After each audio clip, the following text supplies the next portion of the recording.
Live from Bayport High School, high school football is on the air. Tonight on Sports Showdown, it's a matchup of undefeated teams. West Pere 8-0, Bayport 8-0, playing for the FRCC North Division Championship. Thanks for being with us tonight on TV 32. He's John Minos. Hello. Stepping in for Ted Stefaniak tonight. I'm Brandon Kinnard. And John, I think I owe Ted one for leaving me with this game because we've got a dandy on our hands. You don't see this every year. No, very seldom do you see the last regular season game of the year. Two undefeated teams, two longtime rivals, two different styles. So one team likes to throw it a whole bunch, one likes to run it a whole bunch. This is not a great night for throwing a football. That ball's going to be wet, although the weather's really not bad. I thought it was going to be worse than it actually is out here. And the team that likes to throw it a little more is West Pere. They got a pretty good running back as well in Najee Mitchell. He's got 18 rushing touchdowns. You got Cole Benson on the other side, the quarterback for Bayport. Might be the two best offensive players in the area. Oh, I think so. I don't think there's even a question about that. What we saw last week, we did the Bayport game, of course. That defense could be dominating. That's going to be the big factor. Bayport's defense against this high-powered offense of West Pere. I can't wait. What a great one to end the regular season on. Bayport defense has allowed just 4 rushing touchdowns all season long. They allow an average of 9 points per game.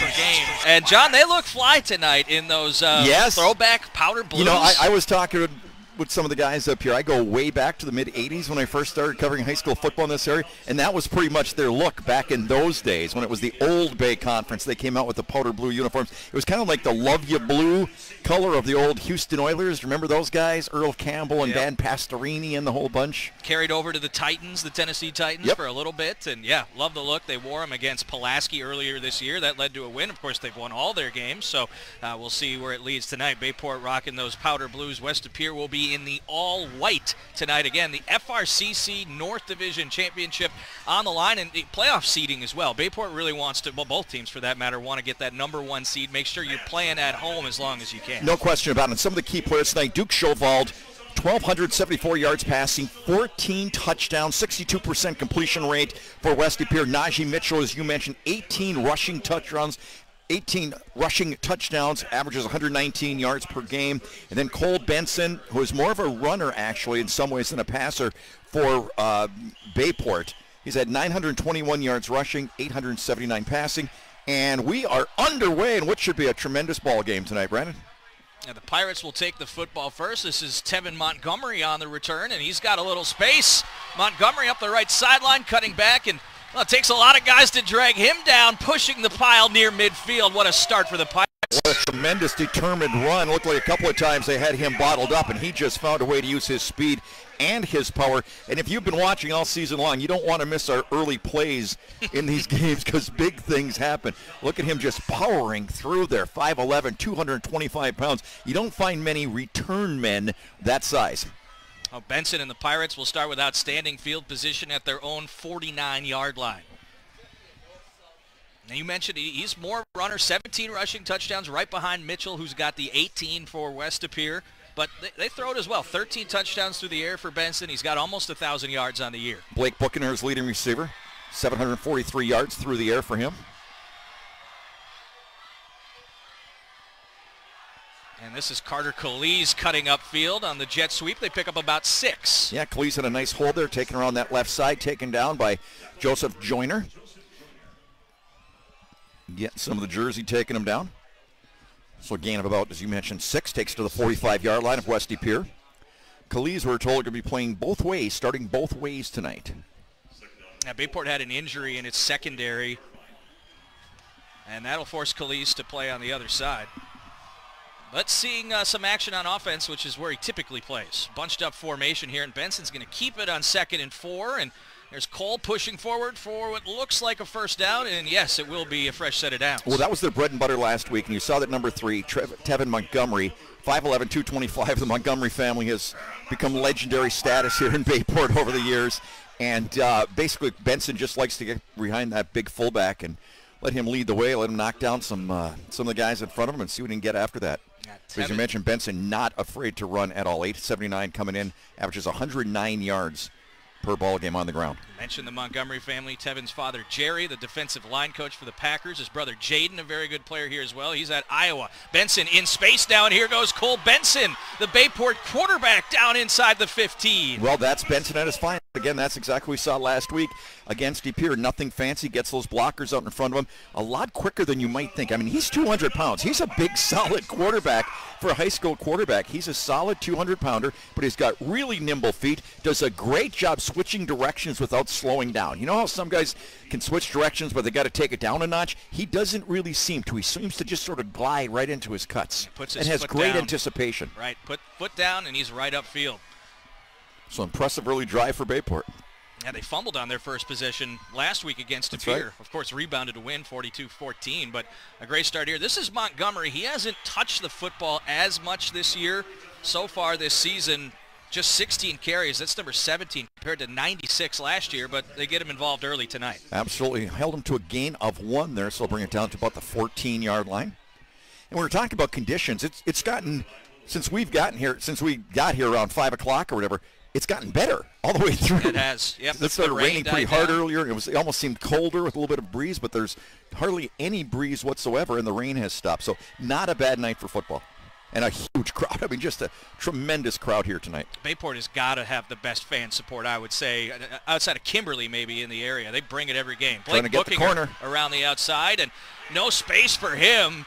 A big hit there, and he's dragged down right at the sideline, a loss of a yard. Nolan Matthews came up, did a nice job. Number 2, 6'2", 186, came up and kind of put the clamps on that one. Nice reaction on the part of Westy Pere that time. About a half-yard loss, but they really got out there in a hurry. That's a big opportunity for the Phantoms defense here. Bayport was moving the ball, had the great kick return. Now you got them in a 3rd and long situation. And, of course, the red zone. The Gallagher's Pizza red zone. Bayport's first of what might be many trips I was tonight. waiting for that. Ted would have been all over it. Just got to be honest with you. Ted's a sales guy. He's got the experience. Sometimes I need a nudge. I appreciate it. Yeah, got it, buddy. And timeout call by Bayport. We'll take one with them. A big 3rd and 10 coming up on the other side here on Sports Showdown.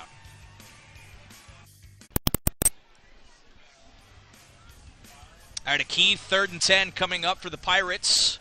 The Phantoms defense looking to get what would be a big stop here after that long kick return. Bayport was moving the football, but key play early in the game here, John. Yeah, very much so. You know, we always talk about the 4-down territory. In a game like this, I think they would just say, you know what, we're going for it. We're this close. We're just going to take it on 4th down no matter what. Let's see if they need that. Brett Shipley, the man in motion. Benson's going to keep. Flushed got out of the pocket. pocket. Territory. He's got the first down, gunning for the pylon, and Cole Benson scores. Boy, that just opened up, and you saw that he looked left as soon as he got that snap. Everybody was shading towards that left side, and when I just glanced up, there was nobody from the right hash. See, he kind of sold everybody that way. Had a receiver, had the defensive back covering pretty well, but he just had all sorts of ground to that right side. No containment on that far left side. Brought everybody the other way, so well-designed play. That timeout, obviously well worth it for Bayport. Yeah, you called it right away. As soon as he was flushed from the pocket there, you just saw there was all just the space nobody in there. front of him. Right. That's rushing touchdown number 18 for Benson on the year. He's got 31 total now, and this one gives the Pirates an early 6-0 lead. Looking to make it 7-0. Owen Belisle, who has missed just 1 extra point all season, it stays that way. A 7-0 Pirates lead with 9:20 to play, first quarter here on Sports Showdown. We are back at Bayport. The Pirates with a 7-0 advantage, courtesy of a Cole Benson touchdown run. And now we'll get our first look at Duke Schobald, Najee Mitchell in the high-flying Phantoms offense. So very impressive start for Bayport. Obviously the tremendous return past midfield for Montgomery, and then Benson just does what Benson does. Uses his feet and chops up yardage. Shorter kickoff. Ben Lemerand will take it for the Phantoms. And a good return up past the 25-yard line. Let's toss it down to the 3rd member of our crew now, Katie Shiro, who's the NBC 26 neighborhood reporter for Howard and Swamico. Hey, Katie. Hey. I'm out here on the field, and it's insane. I mean, both sides, like, it's packed here. Lots of good plays already. We just got into the game, and, they already scored. So it's just awesome to see the crowd energy from both sides. and the cheerleaders are going crazy down here. You know, fireworks. That's not something that I've seen at any high school football game in Pennsylvania. So just some really good energy and really, really great night. Super excited to be here. All right, thank you, Katie. We'll check back in with her at halftime. A nice story on some extracurricular activities outside of football for these Bayport players. Najee Mitchell with the first carry. Gained about 2. Tommy Hall in on the stop that time, taken up to the 29-yard line. It could be a battle for Conference Player of the Year tonight between Isn't Mitchell, that the truth? Mitchell Yeah. and Benson, depending who has the big game, who Absolutely. gets the win. 2 outstanding football players. Because, again, this quarterback has done a really nice job. Duke Showbold, 1,200 yards passing, 14 touchdowns on the season. As the wide receiver sends Norgard motion near side. Now reverses. And Showbold will throw for the first time, and he's looking Has over a the shot. top. Has his man and just overshot him. He was looking for Ryder Lesage, the West Appear leading receiver on the season. Yeah, Lesage is a good one, and I'll tell you what, he has 32 catches, 350 yards on the season, and he had about a step and a half on the defenders. He was double covered, but he still had at least a step and a half, just need a little bit more air underneath that pass. That first one of a ball game can be so tough when you have to throw those kind. You have to throw those kind of touch-type passes like that. You know, you like to get those short ones, get a couple of early completions, and when you have to do a long touch pass, that can be tough. Probably something that Chris Greisen and West Appear had scripted up. Hey, we want to take a shot early, try and steal some momentum. Go with the play action, so 3rd and almost 8. Early 3rd and long for the Phantoms. That's Lemoran, the man in motion, and Showbold will throw once again. Looking over the middle, and he overshot his man, the tight end Sutter Duchesne, and West Appear an early 3 and out. Early 3 and out. It does, I think, West Appear, what they wanted to come out, though, and do, obviously they want to have a drive and score some points or whatever, but I think by taking some of those deeper shots, they're going to get a read early on exactly how Bayport's going to play that, because they want to attack, because they're the type of team, you know, normally it's the run sets up the pass. I think they would rather almost set up the run with the pass and really make them play a little bit looser in their secondary to open things up for Mitchell. And it's a Bayport defense that has been impossible to run against. Incredible. That front 7 is one of the best I've ever seen. Yeah, they allow only about 3 yards per carry, only 4 rushing touchdowns all season. Great kick here from Bryce Smith, who does the kicking and the punting, and a nice open field tackle as well. So West Appear with a nice special teams performance there on that kick, and worse starting field position for the Pirates this time than the last time when they were about at midfield. Well, I'll tell you what, we're talking about Benson's feet, but he does have an outstanding arm. I mean, he can throw a really nice pass. You mentioned Bookinger. He's a nice receiver. Khalil's a nice receiver. Blake Shipley, nice receiver. He's got weapons. He's got weapons galore there, no matter which way they want to go. Benson with Bookinger to his right in the shotgun. This is Shipley in motion. Benson's going to keep it, and not as much space this time. Picked up 3, maybe 4 yards. Yeah, the linebackers came up in a hurry for West Appear that time. Isaac Kastner, number 9, one of the first ones there. Kastner, 5'11", 205. He's a junior linebacker. Still gained about 3 for Bayport, up to the 37. You know, one thing you need to talk to about your these new reporters up here, though, it's not real cold yet. Yeah, they might be in for a rude awakening in a couple months, huh? Wait till level 4 of the playoffs. I don't want to break their hearts yet. Level 4, it seems you're always at Titan Stadium, and it's always below freezing. Yes. Shipley in motion again. Benson's going to roll to his right, looking upfield, and it's nearly intercepted. Get another nice look at that. Thomas Mudd, I believe, number 11. Yep, that was Mudd. With the play, he had a shot at that. Does have 3 interceptions on the year, leads the team, and not really a chance to pick it, I guess, but no, still but a nice play to tip it. Calais was the intended receiver, 5'9", 170, so another 3rd down for Bayport. Last time they had a 3rd down, they took it in for a touchdown from 15 yards out.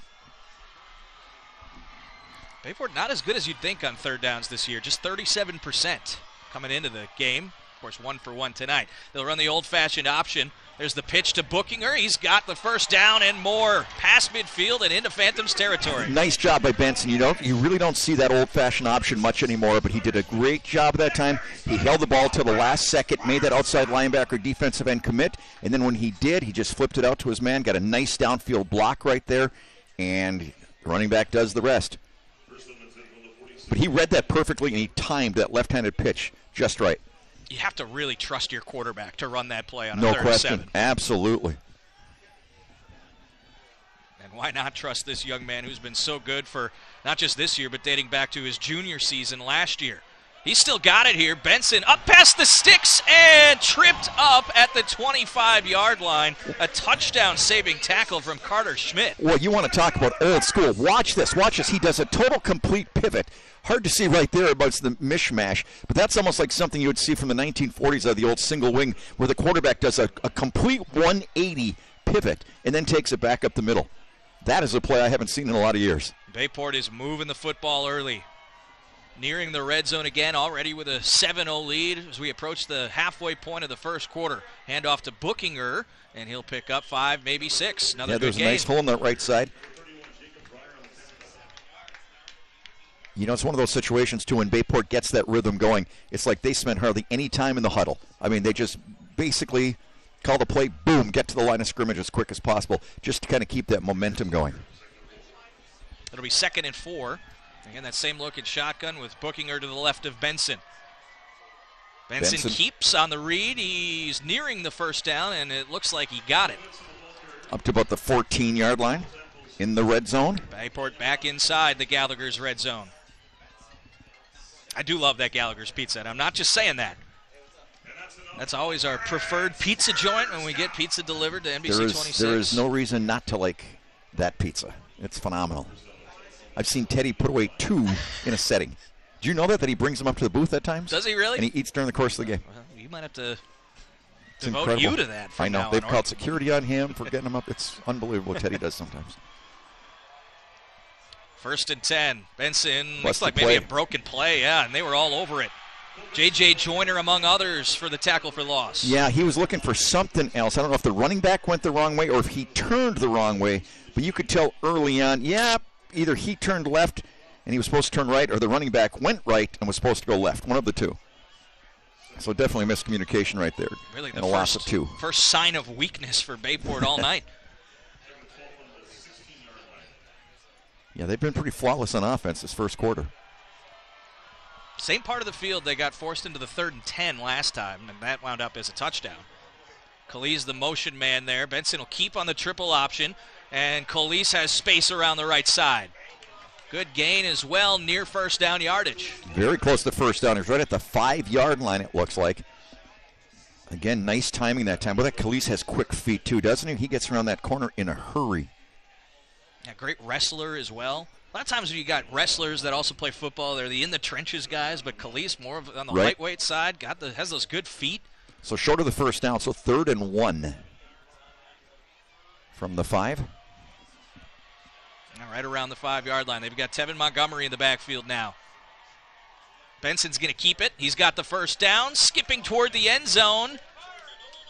No signal yet, and looks like he's at the 1. Just short. Once again, he followed Montgomery. It's just same that basic play they run a lot of times. Montgomery just leads the way, kind of an isolation block. Montgomery one-on-run right there. And they just try to push the pile. Yep, they stopped him just short, but it's a first down inside the 1-yard line. Bayport looking to make it a 2-score lead early in a winner-take-all game for the FRCC North. Cole Benson has his 2nd rushing touchdown. 13-0 Bayport. Well, again, you can scout Bayport all you want. You could watch that game last week against Pere, and you could say, okay, I know pretty much what they're going to do. I know what their tendencies are. I can tell the different formations what they're going to run. And they're doing it. And you know what? You still can't stop it because you have such horses up front for Bayport. I mean, some of those offensive linemen are just incredible. I mean, the size-wise. 6'3", 6', 6'5", 6'3", 6'4", yeah. 300, 185. Cade Peters at the left guard spot, a little smaller. 260, 250, 300. Both your tackles are 300 pounds. Yeah, Alex Michaels, 6'5", 260 pounds. He's a sophomore. Wait till he grows up. Extra point is good. So it's a 14-0 lead as Belial puts it through. West Pierre's got some catching up to do. They'll get the ball back when we return. Quarter number 2, we'll start with a 2nd down and 9 for the Pirates. They hold a 14-7 lead here in this key FRCC North battle. Bookinger on the carry, picks about 5. It'll be 3rd and 4. Yep, first man through that time. Linebackers put a stop to him. Isaac Kastner in the stop that time. You know, this defense for West De Pere, we haven't talked too much about that. They got some athletes out there. I mean, that's a very athletic, tough defense on the part of West De Pere that we don't talk too much about. And they only allow about 11, 12 points per game right. as well. They've already surpassed that, Bayport has. But and you think about that, West De Pere gave up 42 points to Kaukauna, a great overtime game in week 2. Other than that, they're allowing only 7 points per game defensively, and they come up with a key third down stop. Another big play that time. Boy, these linebackers are really doing a nice job, really filling in a hurry. That time coming up is number 31, Jacob Breyer, 6'2", 191. Did a great job that time. So 4th down and 5. Looks like a punting situation for Bayport. And they did that without their top tackler and Joyner, who limped off the field earlier on that drive. We could look back at that as a key moment in this game, the first stop for this West De Pere defense. You're right. You're exactly right. Bayport late getting some players on the field, getting punt formation. And JoJo Azur, who you mentioned earlier is a great defensive player, also does the punting for Bayport, a North Dakota State commit. Nice punt. Wow. That'll send Schmidt all the way back inside the 10 and whew, at the 5-yard line. Beautiful punt. Wow. All right, West De Pere will have the football when we return. This is Sports Showdown on TV 32. First down already in the books, and it's an incomplete pass from Schobald looking for Lesage and just a little bit low. Yep, just not a good pass that time. Just came out kind of low. Lesage tried to get down on his knees to make the catch. Just a little square in pattern. So it'll be 2nd down and 10 now. West De Pere working from its own 5-yard line. Yeah, dangerous territory for the West De Pere offense. And Coach Greisen, you know he just absolutely wanted that, a 5 or 6 yard gain, just to get out of the shadows of your own end zone. Mitchell back to the right of Schobald. Schobald will throw it again on 2nd and 10. A little pressure coming at him, and he had to get rid of it. 3rd and long coming up. Yeah, he sure did. He had the receiver deeper downfield at about the 27-yard line, and he did feel that pressure coming, and there was no way he wasn't going to gain anything running, so he just wanted to put that in a friendly spot and hit the turf and live for another day. It was Vaughn Campbell on the pressure there, who has 4.5 sacks on the season. Okay. How's this PA announcer up here? The best in the biz. He's the best in the biz. He's unbelievable. Should be doing WWA or something, shouldn't he? It's everybody on their feet here for a 3rd down and 10. Schobald from his own end zone, and I thought I saw a little grab there, but no flag. You know, the receiver came out and he stopped. That's Brock Kirscher. He stopped and then started again, coming across the middle for more of a square out. And I think the quarterback assumed as soon as he made his cut, he was going to keep going that way. I think that's why the timing was off. So 3 straight incompletions, and now West De Pere will give it right back. And Bayport should be getting really great field position around their own 40-yard line. Or, excuse me, around the West De Pere 40-yard line. Yeah, so as tremendous as their last series was, this one was kind of the polar opposite, really. One bad pass early on, then pressure, and then I think a little bit of a mix-up between the quarterback and the receiver. I think they just read that defense wrong in regards to what they were supposed to do. A.J. Corshane, the return man for Bayport, and Smith will get it off cleanly. Not a good kick, though. Low liner. Corshane just has to let it go, and some West De Pere hops, and they'll get him back to about midfield, but still great starting field position for Bayport. Yeah, they did get a little bit of a break that time because it was end over end. It looks like that could have, if the receiver could have picked that up, he probably would have had about 12 to 15 yards further downfield, but they did get a fortunate roll that time. And a nice part of hustling on the part of West De Pere that they didn't give the receiver a chance, or the return man, I should say, a chance to really pick it up and even stop the momentum of that thing rolling near midfield. Early 2nd quarter. It's a Bayport 14-7 lead, courtesy of a couple of Cole Benson touchdown runs.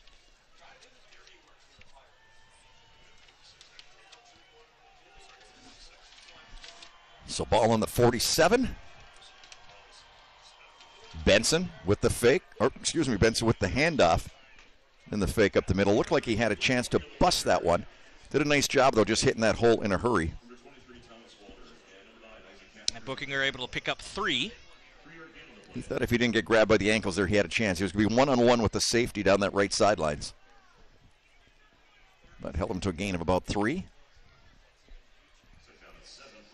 Homecoming for the last game of the year is unusual, isn't it? Well, they've only had 4 home. This is their 4th home Strange game. schedule for Bayport, huh? First one since, I think, September 23rd, if I remember right. So, yeah, it's just that kind of year. A There's lot of space for on that Montgomery. left side. And Tevin Montgomery sheds 1 tackle, cutting back upfield near the 20, and another good run for the junior back. Is that a big body rumbling down the field?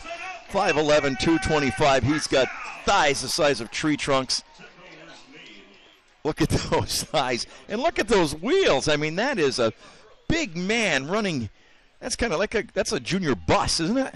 Not as many carries this year coming in compared to last year. I asked Gary Westerman about that pregame. He said, he's been a little banged up. We'd like to get it to him more. And he said, look for 10 to 12 tonight. He's got 2 as well as that long kickoff return so far. Benson. Wrapped up right away. A good stop there for the Phantoms. Easton Deshane on the tackle. Yep, very nice job that time on the part of Westy Pere. Deshane, 6'3", 200 pounds. Again, just a sophomore. When you look through this roster, look how many 10s you see jump out. Isn't that incredible? Yep, for the type of season Westy Pere's having, how many sophomores they have on this football team. And the experience they're getting playing out here in front of, I don't know how many, 2,500, 3,000 fans maybe? It is definitely like standing room only crowd here tonight. Maybe more. You expect that at almost every Bayport game, especially tonight. I mean, there's not an empty seat well in the entire either side of the field. Benson play action. Throw. He's pressured. One man deep. Oh, it might be picked off, and it is.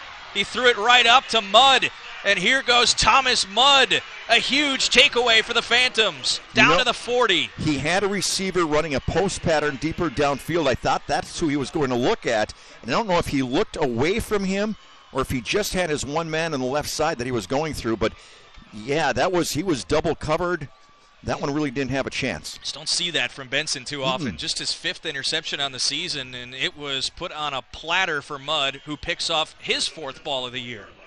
That's a team high. So Westy Pere now on their own 40-yard line. See if it is another shift in momentum. Seemingly is, but we'll see if they take advantage of it.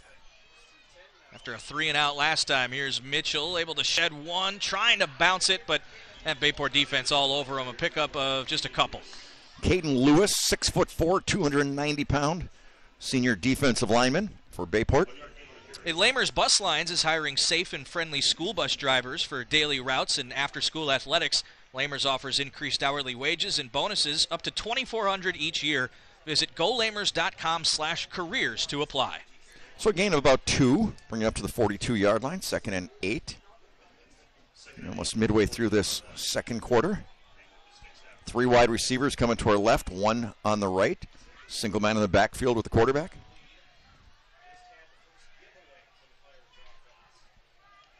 Sjovald over the middle, he's got him.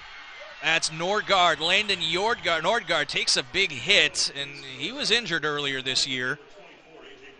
And he's staying down right now. Yeah, pretty bad injury, as a matter of fact. Yeah, early in the year, a kidney issue during one of those 7-on-7, or no, during a football camp, I believe. Yep, it was. And he just kind of took a shot right there. It was a quick, deep slant. Oof. And the pass was there right off the bat. It was a really nice pass, but the defender was there right off the bat as well. And made the hit. That's one, given his history, that makes you hold your breath. Right. No question about it. You can see the West Pere players on a knee about 5 or so yards behind him. Nordgaard, an outstanding player, getting Division I looks as a wide receiver, tight end. And when he suffered that injury, they thought he might never be able to play again. Got back much sooner than they thought. Well, it looks like he's going to pop up. Or he wants to pop up, but I think they're telling him to stay down, actually. Yeah. Right, we're going to take a break. Now they're helping him up. Actually, he's up on his feet. Actually, yeah, we will keep it here now as he is back up. That's good to see. Yep. I'm not going to lie. When I saw him go down after being hit the way he was, your stomach drops a little bit. Yeah, I know exactly what you mean. No question about it. Outstanding player. You might recognize the name Nordgaard. His dad, Jeff, outstanding player. Basketball at UWGB, one of the best of all time. His dad GB. was? Yes. I didn't know that. Mm-hmm. Basketball? I think you did. I think you're right. This man knows everything. He's trying to tell me he doesn't know something like that? Oh, my God. We had some just unbelievable days back in those days with the Fighting Phoenix. Some amazing times. I remember being a kid going to watch him play when I was 5, 6, 7 years old. Okay, now you're just throwing that at me. I always have to come back to that, huh, buddy? Wow. All right, so we're back playing. Nordgaard on his feet on the sideline. Screen. Set up a screen to Mitchell. Actually, that's got not some Mitchell. big blockers and downfield. He's got room. I thought that was Najee at first. Didn't quite catch the number. That was a well-designed play. They really did a really nice job. That's Caleb Cameron, who hasn't touched the football at all this season. They looked left, and actually he kind of collided with his offensive lineman going downfield, but that was really well-designed. Yeah, talk about keeping a playmaker in your back pocket until it matters the most. Absolutely, right. His first chance with the football and made the most of it. Quarterback did a really nice job kind of looking left, looking off the linebackers. Looks like Nordgaard's back on the field already in the tight end spot here. Go under center for the first time all game. And Najee. a handoff for Mitchell. Najee finally busting through, and he's in for the score. Najee Mitchell has entered the chat. Well, that's what you said earlier. Najee's used to these big break-off type of runs, and that's exactly, he's getting the 3-4 yards at a time, doing the dirty work, but then when he has a chance right there, just follows his fullback, sprints it to the outside, you're not going to catch him.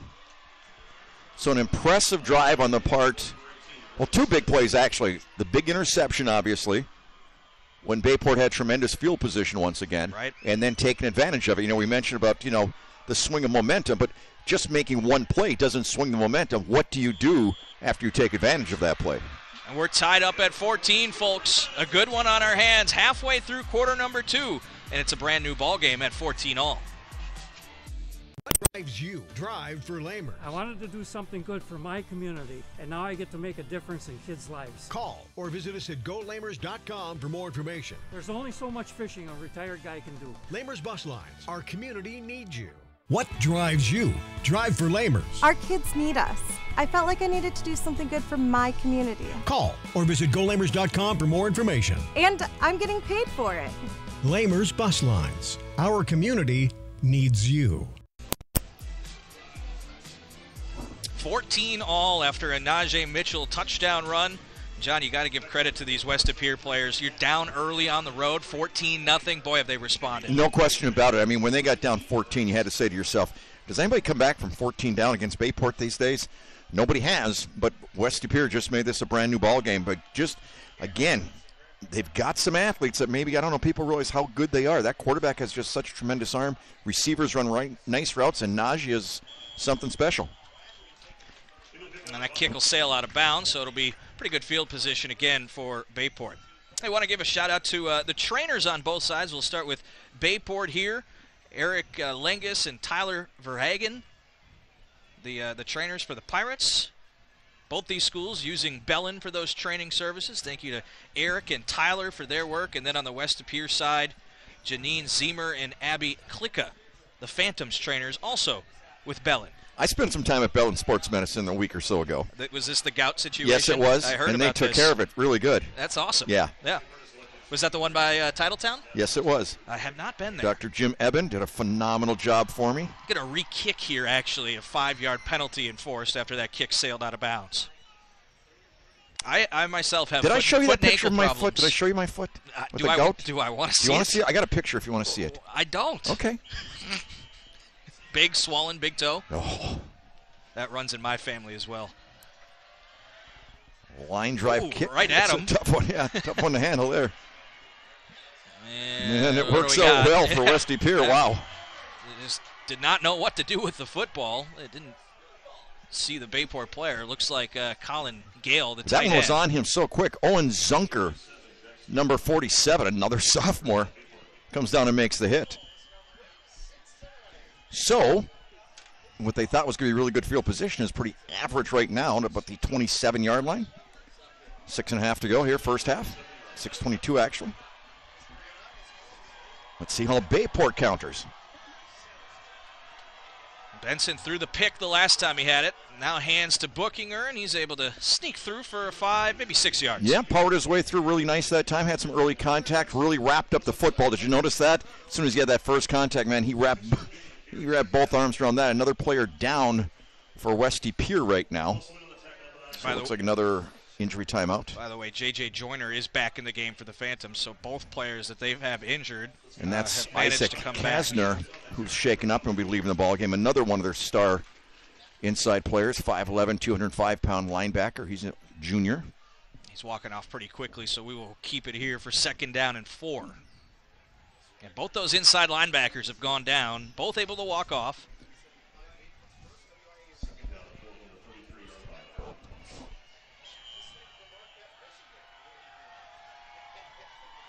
Benson stays in the shotgun as he does, 99% of the time? He'll keep here, and he's got space. Oh, He's look out, got a folks. chance.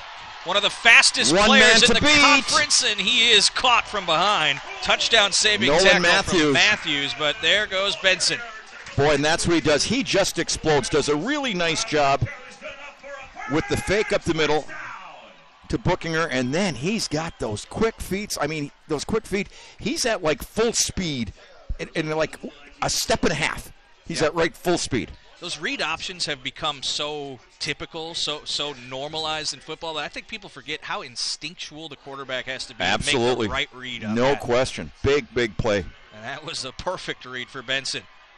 As they are right at the 20 in the neighborhood of the Gallagher's red zone for the 3rd time tonight. And Bookinger picks up maybe a couple. Christian Solis, 6'1", 235. He's a junior linebacker. Defensive lineman, I should say. Every time a team reaches the opponent's 20-yard line, they are in the Gallagher's Pizza red zone. Gallagher's Pizza, Italian food, Irish spirit. Now with locations in Swamico and De Pere, as well as 2 locations in Green Bay on West Mason and Webster. You know, after that interception, you wonder if they're a little gun shy to put it up in the air, but this would not be a bad spot to try it if they're not, if they're going after it. 2 wide receivers, neither one flanked too far wide. Benson will keep. Benson, big hole. Yeah, able to dance through, pick up maybe 5 yards, and 3rd and short coming up. Take another Big look hole at this at one. first, but then Cruz Vanden Heuvel does a nice job. Watch number 7, how quickly he comes in there and shut the door, holding him to a gain of about 3 or 4. So 3rd down and 4, but I would imagine this would be 4-down territory. Keep in mind, too, West De Pere gets the football to start the 2nd half. So maybe a little urgency from Bayport here to find the end zone, make sure they've got that lead. And momentum can swing with those situations so often. Benson still has it, and he's got room. Cole Benson Touchdown. stays up and scores. Number 3 for Cole Benson tonight. Does another nice job just reading with that option. And again, I know this is not to be redundant, but this is what I said earlier. I'm not seeing any plays tonight that they didn't run last week against De Pere. So you can watch that film. You can watch it every night leading into this ball game. And you know what's coming, but you still can't stop it. Can't stop execution. You can't stop execution, and that's what they're doing. Well, we saw that, with the Lombardi teams, right? That sweep, the power sweep, pretty much every single Everybody play. knew it was coming. Yep. Absolutely. Could not stop it.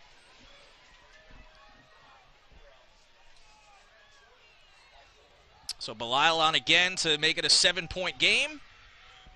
And he does. 21-14. Bayport regains the lead. West De Pere will get it back when we return. Sports Showdown is back on TV 32. Brandon Kinnard filling in for Ted Stefaniak tonight alongside the legendary John Mino. In his own mind. We got a football game here tonight, big boy. We've got a football game here. How's your alma mater faring? We saw them a couple of weeks ago, Luxembourg Casco against Denmark in an unbelievable game. I have not seen a score yet. I believe it's a win to get in Did situation you play for at them. Luxembourg Casco? Were you a football player? I played basketball despite the height deficiency. Okay. And golf. Okay. I was on the golf team. All right. And I did play football, I think, 8th grade and freshman year, but I didn't have the stomach for it, man. All right. I'm a much better observer. Uh-huh. Nothing wrong with that. All right, here's Lemerand. Ben Lemerand, who had a receiving touchdown earlier, showing off the speed as he will get that out near the 30. Yeah, nice return that time, taking it pretty much cross field, and you can tell he's got those wheels that if he had a lane going down the sidelines, he could blaze. So let's see what West De Pere. They had another nice drive going last time, then it capped it off with a touchdown run by Najee. Quarterback has really been accurate. He's been getting some good time to throw. Again, it'll be interesting if Bayport maybe tries to put some more pressure on him, because when he has time, he's finding his receivers. There's that 1 3-and-out where he had 3 incompletions, Right, that was, and really he was under pressure a lot right. on that. that situation. Bayport just kind of pinning their ears back near the goal line. Here's Mitchell, who had the touchdown on his last touch. Good little run here, 5-yard gain. Yeah, had a nice lane that time, just over left tackle. Nothing fancy, just kind of got a few yards, make that second and third down yardage a little more manageable. Picks up almost 6. Second and 4. As you mentioned, West Pere gets the ball at the start of the second half, so this could be a big stanza for them if they could get some points on the board here and then get the ball back early or at the start of the second half. But a long way to go from that, with the ball resting on the 34-yard line. The old Bill Belichick, he was the one that really started making teams defer to try to get that double up, get the ball to start the second half, maybe score at the end of the first half. Chauval's going to throw it. Going deep. Has a chance. Looking for Lemoran, and boy, that would have been an unbelievable that would have been an acrobatic catch. The defender did a really nice job staying with him. And that was Carter Calise in coverage there. Right. As we mentioned, he doesn't typically play defense, but due to an injury in practice earlier this week, he's playing both ways tonight. Really good coverage. Receiver had to turn. Not a bad ball, though. I mean, you're talking about 40 yards downfield. He still put that within the hands of the receiver. But it would have been a really, really tough catch because Calise had almost perfect position to prevent that from being completed. And they get loud here on big third third down. And 4. And this is definitely not 4-down territory here.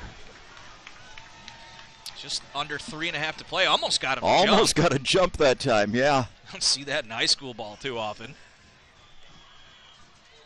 So timeout called, I think, by West Pere? That would make the most sense. No, excuse me. Delay of game. Delay of game. Ooh, that's a big one. Wow, that's a really big one. From 3rd and 4 to 3rd and 9. That's a big one. You know, obviously in high school football, you don't have the time clocks. You know, the quarterback can't look and see the clock winding down. So Right. it's almost surprising you don't see more delay of games when you have to have that little clock in your head, basically. So 3rd and medium just turned into 3rd and long.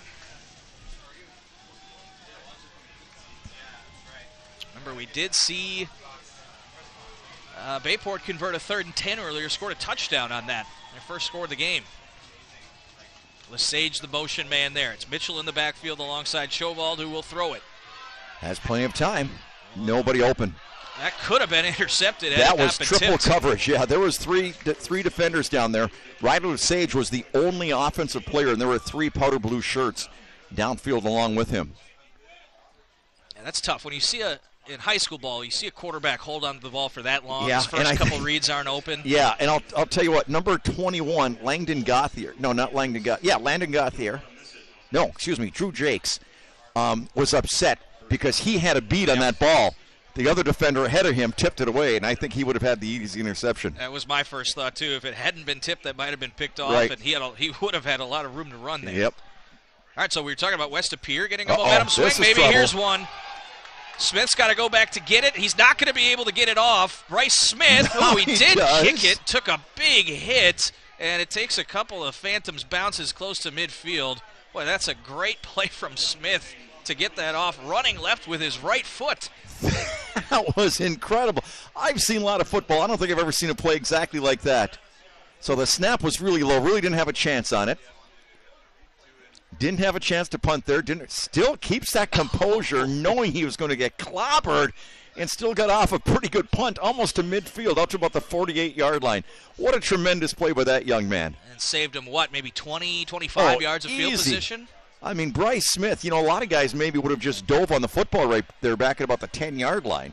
And that would have been the most. So now West Pere has to say, holy cow, we really got to stem the tide here. We don't want these guys getting 7 before the start of the second half. Triple option pitch. This is Calise, who playing both ways, had the coverage earlier on the defensive possession, and now a carry of about 9. Yeah, gain of about 9 up to the 39-yard line.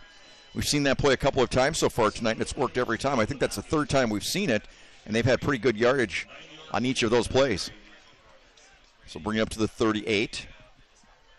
And Bayport now smelling a little blood in the water, I think. Smelling a little blood in the water, saying, hey, let's not take the foot off the gas pedal here. Let's get something going before halftime. Benson will hand to Bookinger. Blake Bookinger has a first down, and powers his way to a big gain of almost 31. 10. So a first down up to the 31-yard line. And again, Bayport not spending much time in the huddle, getting right to that line of scrimmage. Once they got that momentum going, once they feel like they got the defense on their heels, they just really keep it going. So 1st and 10 from the 31. Less than 3 to go now, first half. 2:37 and counting. Benson still has it.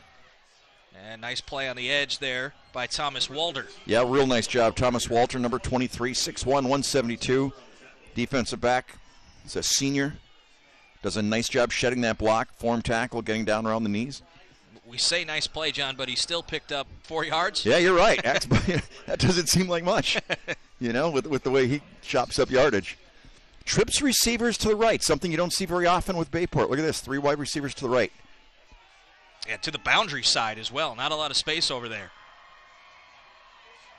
Pitch to Calise. Could have been a big loss, but he's able to shed the tackle and has first down yardage. Yep, they had a chance on him. That was Nolan Matthews, number 2. Didn't have a really good angle.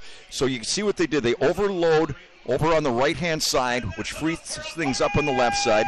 You got the one defender, and that's him right there, number 2. Matthews having to try to make that play one-on-one out in space. When you got a quick ball carrier like Calise, that's pretty tough to do.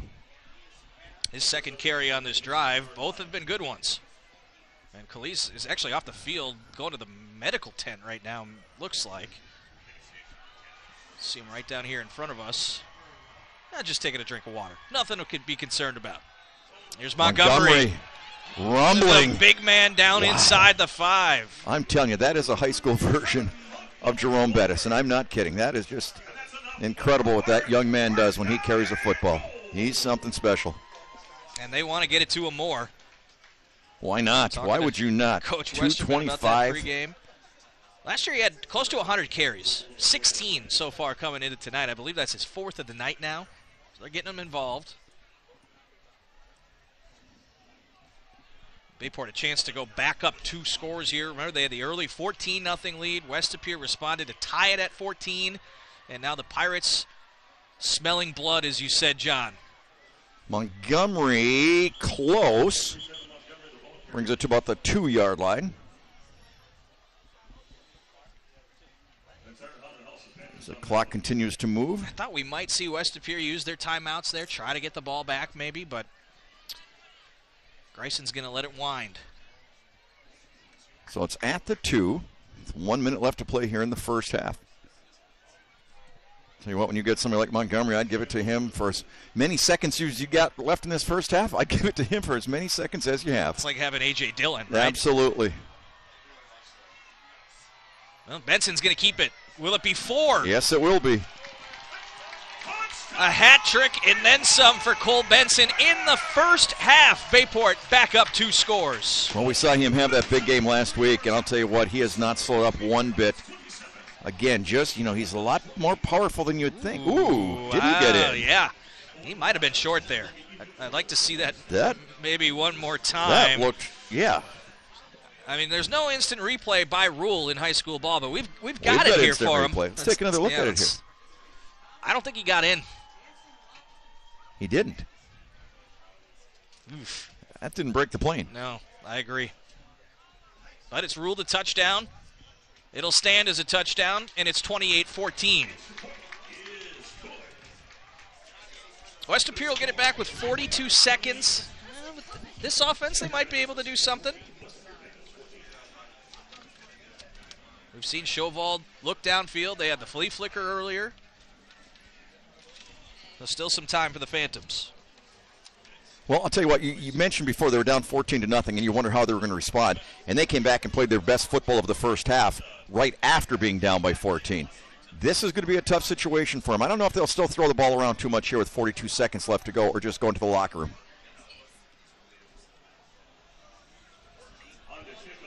And who knows, Najee Mitchell could break one off if you hand him the football, too. Absolutely. He's definitely got that talent. No question about that. He had a run last week against Preble where he was dancing around behind. I mean, it literally looked like Barry Sanders. Yeah. A spitting image. Dancing around behind the line of scrimmage for 4 or 5 seconds.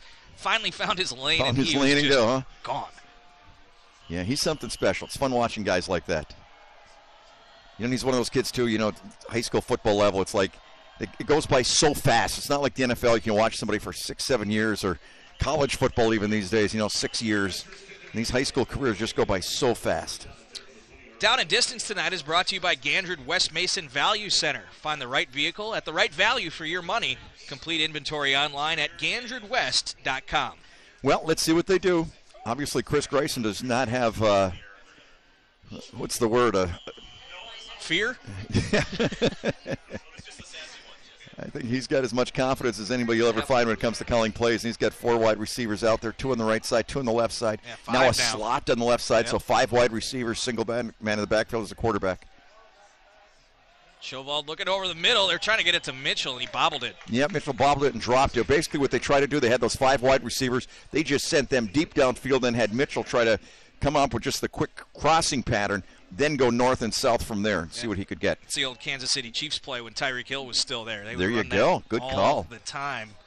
Get it to your shifty receiver, in this case running back, and try to get him in space, but it didn't work here. As Terry Bradshaven says, crossing patterns. It's the best route in football. I think the Packers defense knows a little bit about that so far this year. They have struggled on those crossers. Wow, here we go. That's another topic, though, hey, for Coach another time. LaFleur, John. if you're listening, sorry. Wow. I think he knows. No. Mitchell motions. He does now, obviously. Into the backfield. Shovald with a deep drop here on 2nd and 10. And nobody open. Nowhere to go. Finally does hit his man. Was it caught? Yes, it was. There were 8 blue jerseys about 10 yards downfield. They just dropped completely back, had 8 defenders down there. There were just no white shirts running free whatsoever. I mean, just great coverage. I mean, he had time. There was just nothing there.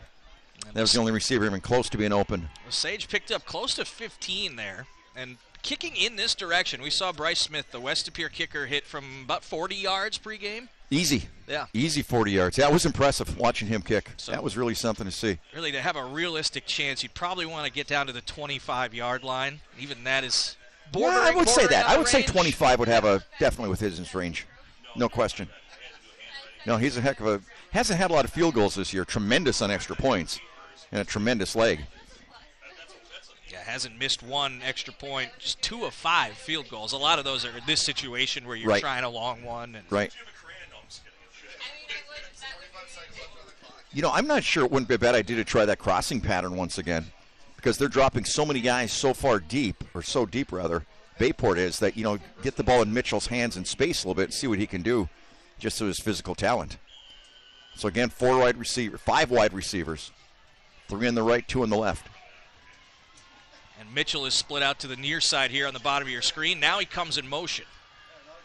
And quarterback Shovald's going to keep it. He's got room here. He's got a lot of room. Shovald into Bayport territory, sliding down at the 46. Nice play. You better believe it. Up to the 46-yard line. Again, going a little bit with that, showing him one thing over the right-hand side and then coming back with something else. Is he going to clock it? He does. Yep, right as the clock started to wind there after the chains were set.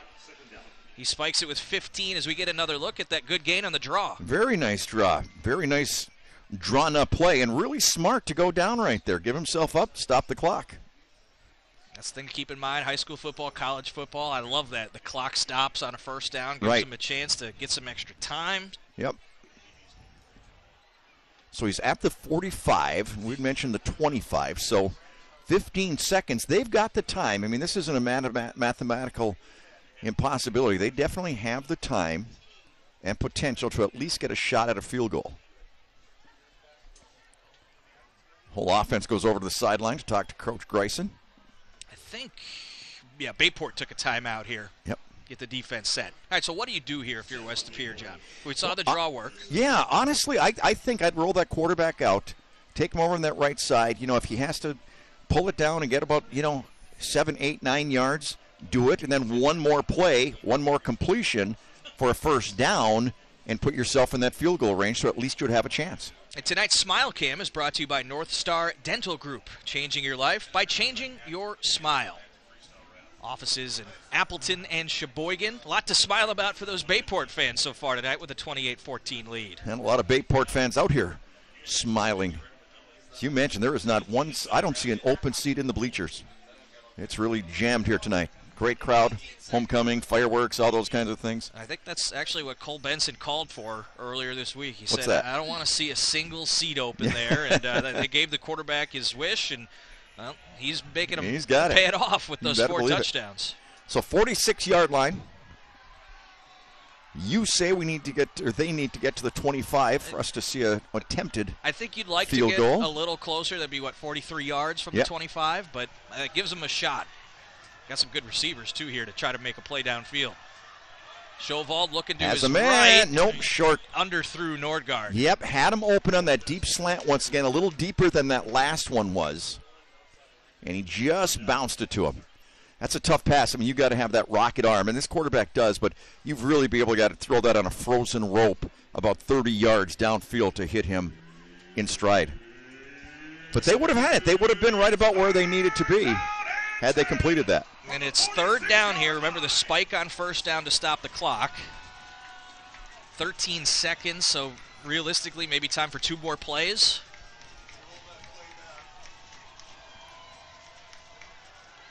Here's Shovald. Eludes pressure. Rolls to his right. Duke's going to throw it down the right sideline. Looking for Lesage, and I think he got him. He did. Wow, what a catch. Ryder Lesage along the right sideline with a huge gain. 3 seconds on the clock here as he got out of bounds. Outstanding. Keeping his feet in bounds. So 3 seconds left. Do you send out the kicker? I believe so. Be about a 28-yarder from this distance. West Superior will use a timeout. They had 2 to burn, so why not? Obviously a tremendous catch, but what a throw, sprinting full speed to your right, the defender right in your back hip pocket, and that was a heck of a throw. Could watch this one all night. Look at this. I mean, he didn't set himself. He threw that one completely on a dead run, and a tremendous job by Lesage making that catch and keeping his feet in bounds. Wow. That was Landon Gauthier back there in coverage. He's an outside linebacker. So a little mismatch with he Lesage. had to think to himself, that doesn't have a chance. Right. So on the right hash mark, basically, right now. Be a tough kick. 28, 29 yards. Yeah, it's on about the 11, so yeah, about 28. They are going to send out Smith. Bryce Smith, who is 2 of 5 on field goals, but has not missed an extra point this year, will attempt a 28-yard field goal to try to cut it to an 11-point deficit. Smith drilled it. So how about West Superior? Shovald on the roll right, hitting Lesage, and that could be a key play in this ballgame. You better believe it. You know what? You go into that locker room now all of a sudden with a lot of momentum. You got the ball coming out in that second half. You have to feel real good about yourself. That was a really, really impressive drive on the part of West Superior to get those 3 points. A lot of points in that first half. A 28-17 Bayport lead. We've still got football to play. Stick with us on Sports Showdown.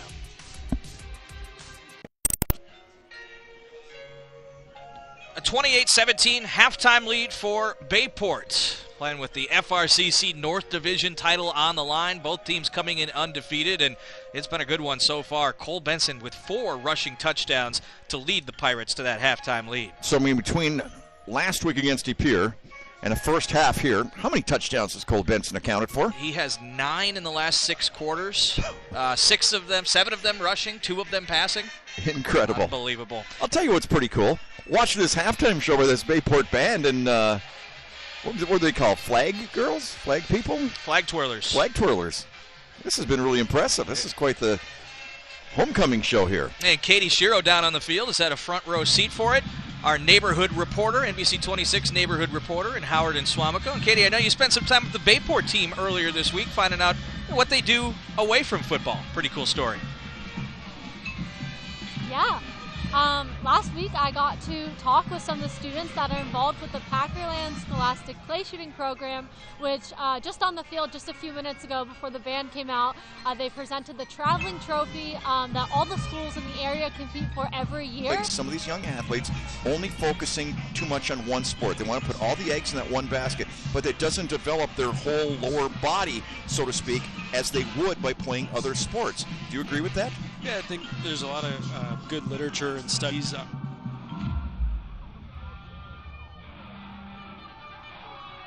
Success in Not only do Bayport athletes excel on the football field like they are tonight, but they also have an amazing shooting program, and I got to speak with some of the athletes last week about their win recently against all the other schools in the area.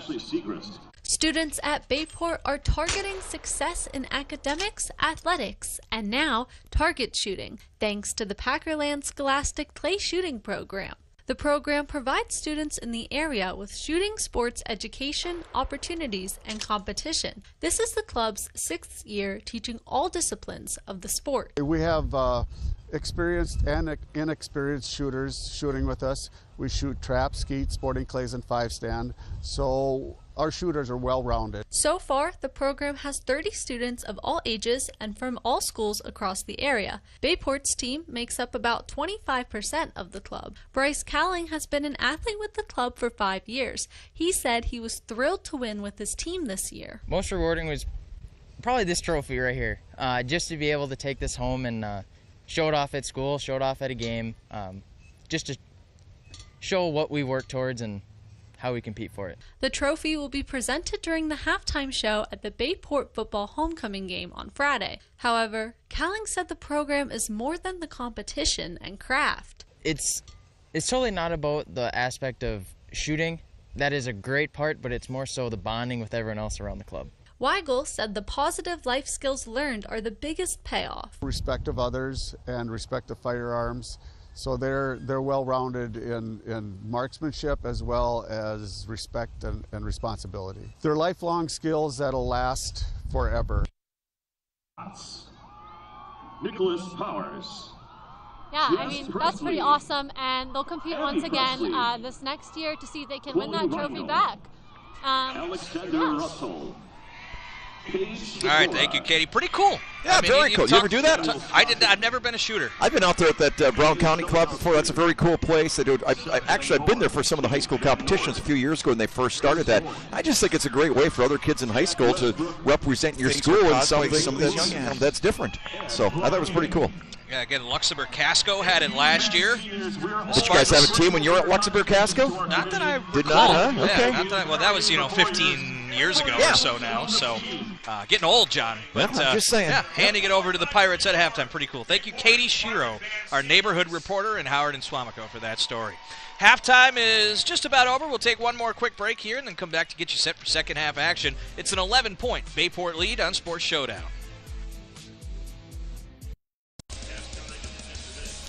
Couple of quick halftime scores for you here. De Pere 28-14 over Ashwaubenon. Wrightstown 21-15 over Luxembourg Casco at halftime. Kimberly 21-17 over Kaukauna heading into the third. Pretty good one there. Yeah. Papermakers need a win to share the FVA title with Neenah. Neenah would also need a win over Appleton East.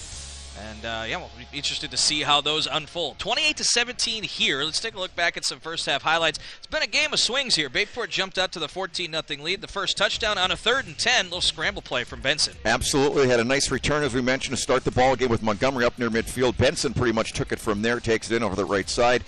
They led 14-0, but I love this play right here. One of the biggest plays, obviously, in the first half. What a great play, the way they set that up with the quarterback just looking downfield for Lesage. His wide receiver drops it in perfectly. Another beautiful ball right here to Lemeron. All of a sudden, this ball game was tied up at 14-all. Bayport tries coming back. Looking. The one mistake they made really offensively in the ball game was that interception right there, and that really led to some momentum on the part of the Phantoms. That was Thomas Mudd with the interception.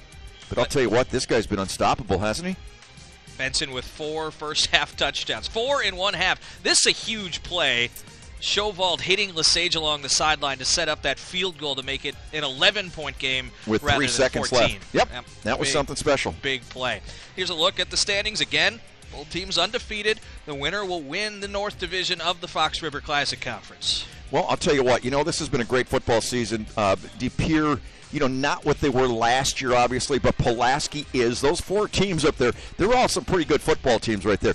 Look out for that Pulaski team when they go into the playoffs. If they play somebody from outside the area that's not used to that offense and that tremendous defense that they have, don't sleep on Pulaski. And who knows? Pulaski, West De Pere are both going to be in Division II probably. Right. Could see a playoff rematch there. It was a good one. We had it on Showdown earlier this year when those two played in Pulaski, correct? It was 16-10, low-scoring defensive battle. West De Pere got a key safety late in that game. It was awesome. Yeah, no, that was a really good game. Well, we mentioned that there have been several opportunities for West De Pere to have their daubers down, to be kind of sulking a little bit, hanging heads. Not the case in that first half. You got to give that coaching staff a lot of credit for the way they really kept those kids going, and that tremendous drive at the end of the second half, giving that momentum going. And again, you talk about something else that could have been. What a great job by that punter, just to at least stay alive on that one play back there where he scrambled, at least got the punt off. But that was huge for them to get some points on the board heading into the locker room at halftime, and now, of course, having the ball to start the second half. Yeah, you don't want to oversell it, but this is an absolutely huge drive for West De Pere. This first one now? Right now, yeah. I think coming up, you come out, you get points, you make it a one-score game again. Game looks a lot different than it does if you go 3 and out. Lemerand on the return. He had a nice one in the second quarter. Not as much room to run here, and he's tackled just past the 20. Yeah, nice coverage that time. Hunter Teske and Gauthier on the tackle that time. West De Pere, as we mentioned, they've got the great weapon in Najee. They've got the outstanding quarterback. They've got the good receivers. And I think they're saying to themselves, we don't have to change anything. We're okay. We scored 17 points against a really formidable Bayport defense. Let's just keep doing what we're doing and see what happens, see how they react to us. Most anyone has scored on the Pirates since Middleton in Week 1. They put up 21 points in what was a 38-21 Pirates win. Mitchell gets next to nothing on the first play of the second half. Yeah, Caden Lewis, that big kid there, 6'4", 290 pounds. He pretty much stuffed the hole, and there was absolutely no gain in that play. So 2nd and 10 from about the 23-yard line.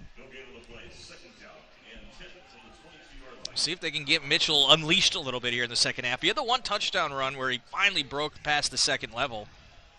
That was his only really big gain. Yeah, 15 of that yards first or half. so. Tough to do against this Bayport defense. They are so good, especially against the run. Phantoms will throw, and they'll set up the screen. It's to the tight end, Deshane, and Sutter Deshane with a pretty good gain close to the sticks. It'll set up a 3rd and short. Yeah, they've liked that screen. I think that's the 3rd time they've run a screen. First time they've done it to the tight end. Quarterback does a nice job looking off over there on that left side. The Bayport defense didn't overcommit, but he picked up, about 7. Yeah, 3rd and a long, too, put it that way. Now they had 3rd and 3 in the first quarter. Remember, they ran the flea flicker. That's right. That was on a 3rd down. Yep. Showball under center. Don't see that too often. No, you really don't. And they will give it to Mitchell. He does. Right at the chains. That's going to be really close. That might be a measurement, to be honest with you. And that's going to be critical. It's going to be, if it's 4th and really short, do you gamble or do you Greison's got a decision live to make for another if that's day? The case. And I think they're going to measure. Yep, they gave it a first down. Yep. Wow. That was big for them, I'll tell you what, because that would have been a heck of a decision to make. You would have had to punt. No question. So. You would have had to punt. I think so. Can't give it to him at this part of the No. field. It's too early. Too early yet. Absolutely.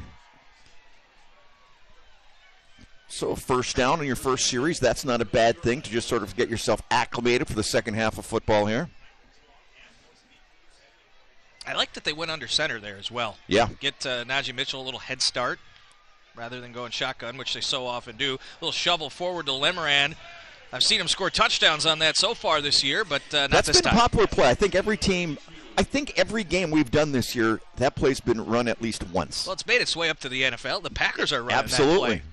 And as a quarterback, you have to love it. It's a completion. Yep. Yeah. About a 1.5 pass, and it's a completion. I remember, I think it was the Bears game. Aaron Jones had a touchdown. That's on right. A little touch pass, and you look at the stats. Oh, Rodgers had 2 touchdowns. Well, is that really a touchdown pass? That's what the stats say. That is true.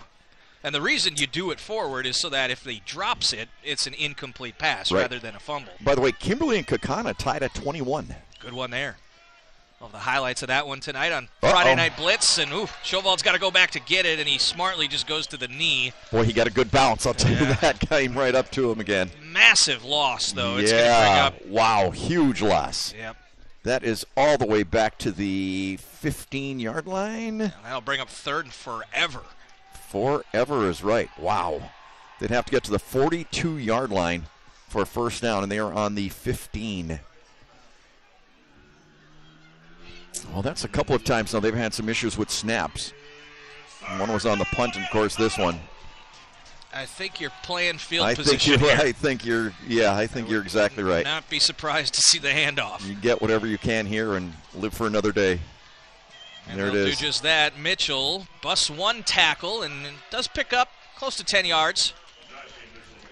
We've seen 2 high snaps now, one on the punt, right, one in that shotgun. And both in the exact same part of the field. Boy, he's fun to watch, though, isn't he? I went out to Pere earlier this week, talked to Najee, did a story on him that ran on NBC 26. Great kid. Yeah. A lot of fun to talk to. Smart, really understands the game of football. He was looking forward to this night. He's had a nice night. Think back to last year. Bayport held him to 12 yards on 15 carries in their matchup last year, which was a 26-21 Pirates win. Different West De Pere team this year, though. They were 4-6 last year, bowed out in the first round of the playoffs. They are back at 8-0. Nice punt. Quickly, catch. Corshane calls for the fair catch and makes it just shy of the 45. It'll be Pirates football when we return on Showdown. Back here at Bayport, Nolan Matthews with assistance getting off the field. The very good safety for West De Pere. They've had a couple of players get injured tonight. Both have been able to return, J.J. Joyner and Langdon Nordgaard, but the way Matthews is limping off right now, it doesn't look like we'll see him again. You know, and we said before, like I talked to the coaches before the ball game, just get through it healthy. No matter what happens, get through healthy, finish out the season, get into the playoffs. But hate to see that. That's 2 players now that have left for West De Pere tonight in the ball game. 2 stalwart defensive players. This is a Phantom squad that believes it can compete for a state championship this year. No reason to doubt them. Haven't lost yet. Fumble, ball's out, and the Phantoms have it. Another huge takeaway for West De Pere. Thomas Mudd, who had the interception earlier on the recovery. I believe it was Isaac Kastner with the hit. Double check this if it's number 9 right there, and it is. He nailed it. Wow. Kastner came in a hurry, filled that hole, put his hat on the football, and jarred it loose. So, again, we were saying you had to draw a line in the sand if you're West De Pere. They did right there, forcing that fumble. That wasn't a self-inflicted mistake on the part of Bayport. That one was caused by that violent collision on the part of West De Pere. Bayport with 2 turnovers tonight. They had just 6 all season coming in. Nordgaard on the reception. He's got a first down, 15-yard pickup, and you can feel the momentum swinging. Yeah, the stands over there on the West De Pere sideline, they're going pretty nuts right now with their pink out over there. Just a quick little square in, sat down in the soft spot. Bringing it to the 45-yard line of Bayport. Resilient is the best word to use for West De Pere tonight, isn't it? It's been impressive. Fell behind 14-0. That drive felt like, Bayport scores here, this might be over. Down 14 twice. Yep. But they came up with a big play when they needed it. And here's their guy. Najee spinning through contact, an 8-yard pickup. You know, when I have the binoculars on him, it's actually hard to follow sometimes. He's so quick with his spins right there. He gets through so quick, it's like hard to pick him up. It's like a deer running through the woods where you're trying to find him. I talked to a friend of mine earlier tonight who's with Bayport, and we were talking about Mitchell, and he said, you think he's a good football player, you should see him run track. I can imagine. He's a track coach here at Bayport. Unbelievable athlete, using that speed.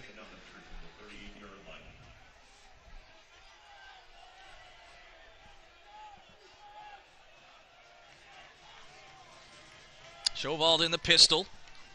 Second down and short coming up. They'll give to Mitchell again, and that wasn't the cleanest handoff. No, it wasn't. It was stacked up a little bit early. Landon Gauthier, number 23, really got in there in a hurry, but I think the timing was thrown off from the get-go. Yep.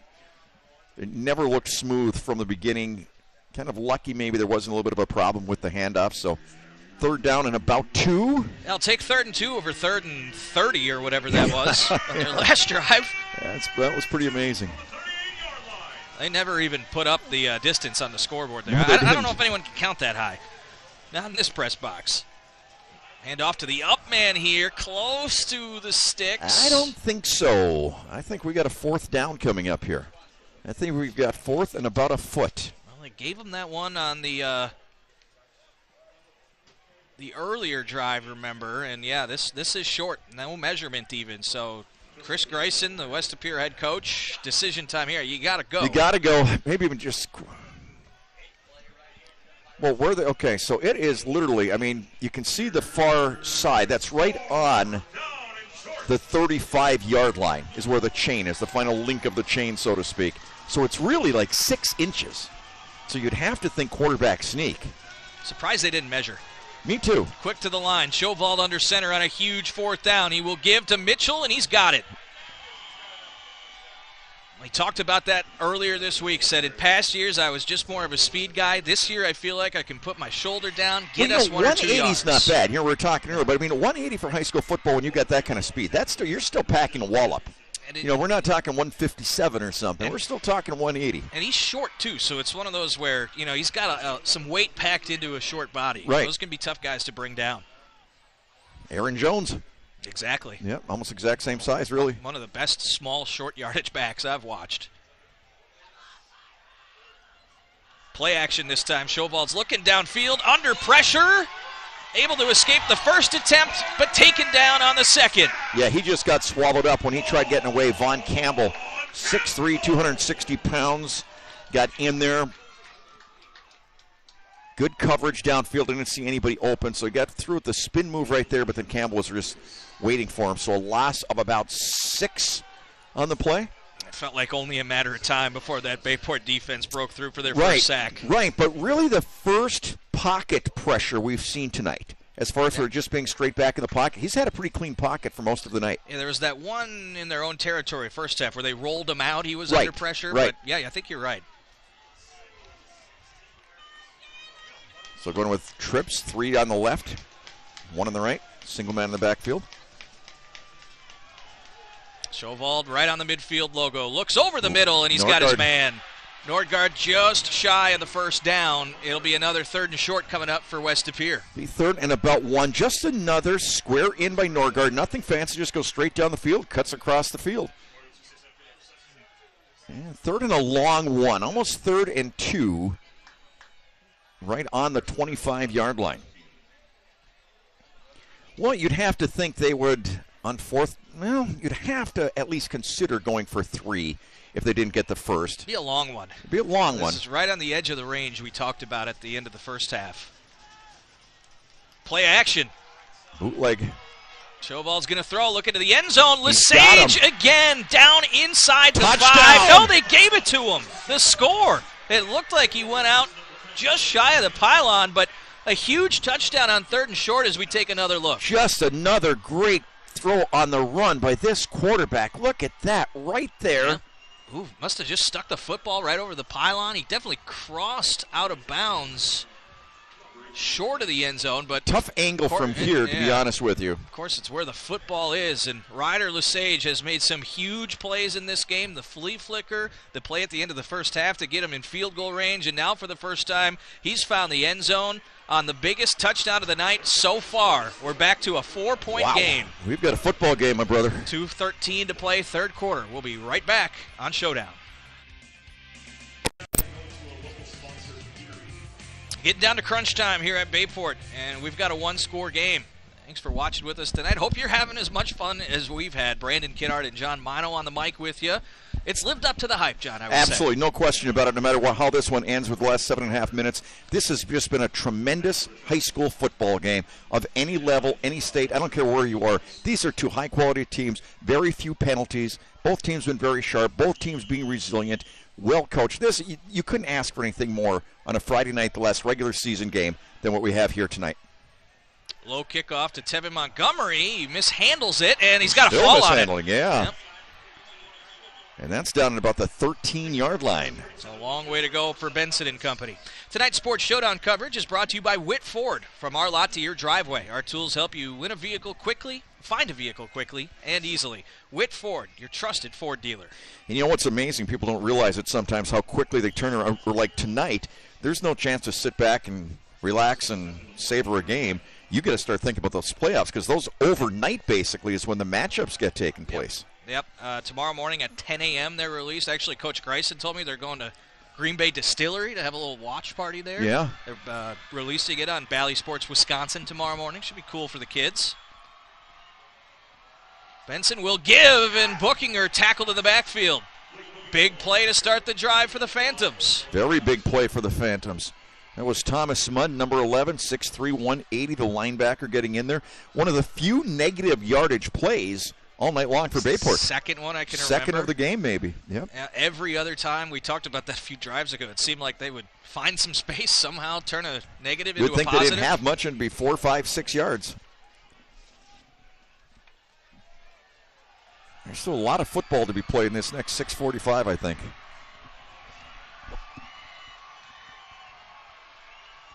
Benson's going to looking throw. downfield. He's got Shipley in a big hit. Tackled immediately by Walder, who continues to make plays on the outside. Had the blocked right. kick. I'll tell you what, this defense looks really inspired for the Phantoms right now. Form tackle right there, wrapping him up, hitting him around the midsection. It was a gain of about 2, so it'll bring up a 3rd and 11. Huge play. Very huge play. One of the hugest plays of the game, my friend. I would say the biggest so far.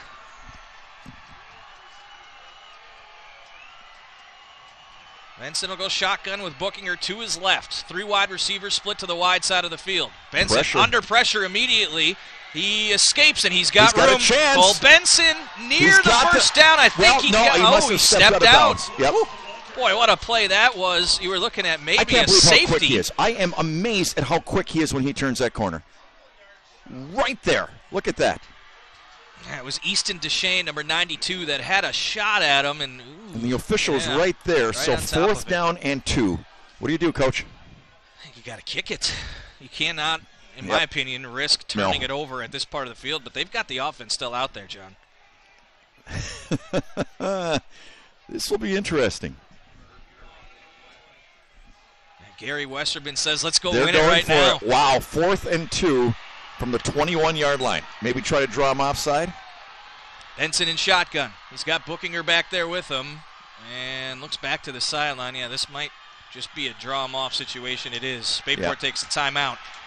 Yeah, that's too risky at that agree. spot in the 21, field. you bet. No question. And with this much time left, well, the Westy Pere crowd is going insane over there, and you can't blame them because their team is putting on one heck of a ball game against the number 1 team in the state of Wisconsin.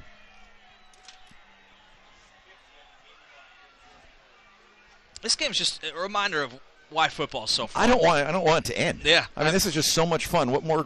How could you be doing anything more fun than sitting here watching a football game like this? The momentum swings, the energy, the emotion, everything. It has been an outstanding high school football game. Yep, so the timeout was called by Bayport. 5:52 left to play in the game, and in regulation, might as well throw that one out there now, being a 7-point game. Yep. See what could happen. Well, we've had some blowouts this year, but we've had some phenomenal football games too. Actually, not many blowouts, 1 or 2, but you know what? The Luxembourg-Casco-Denmark game was one of the most amazing games I've ever seen. Man, Ryan Ruthio taking that football away. Wasn't that incredible? Oh, man. LC fought to the end in that one. Are they going for it? Got the offense They're on the field. going for it. They're going for it. Well, Benson has dropped back to punt once this year. Will they do it here? They won't. No. They snap it. Here goes Benson, and he's got it. Get the first down. Wow. What a call and what a play. From the 21-yard line. That's incredible. The trust in your Gary offense. Westerman has some ice water going through his veins. The trust in your offense, the trust in your quarterback. Wow. By the way, De Pere Ashwaubenon all tied up at 28 now with 6:20 left to play in that game. A lot of good ones tonight. Did Kimberly update? They were up by 14, I believe, the last I saw. Right, so probably pulled away to win. Yeah. Good for Kaukauna, giving them a run at Papermaker Stadium tonight.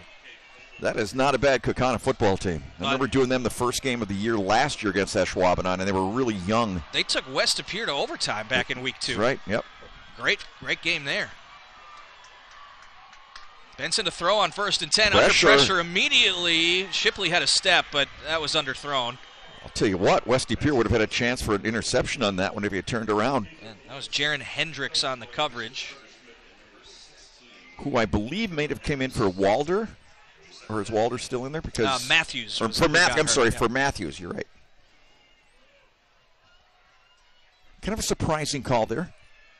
going fairly deep with that situation. I think, you're looking for the put-away score, right? Right. You're trying to hit that big one to win the football game. And who's to say this isn't 4-down territory, depending on what situation you're in. Benson still got it, and he's got no room. Well, he really got wrapped up in a hurry. Number 27, who's made a bunch of tackles over there, Andrew Baumgart, takes him down for no gain. So 3rd and 10 from the 24. Exactly 5 minutes left to play. What do you do here? 3 wide receivers here on the left side.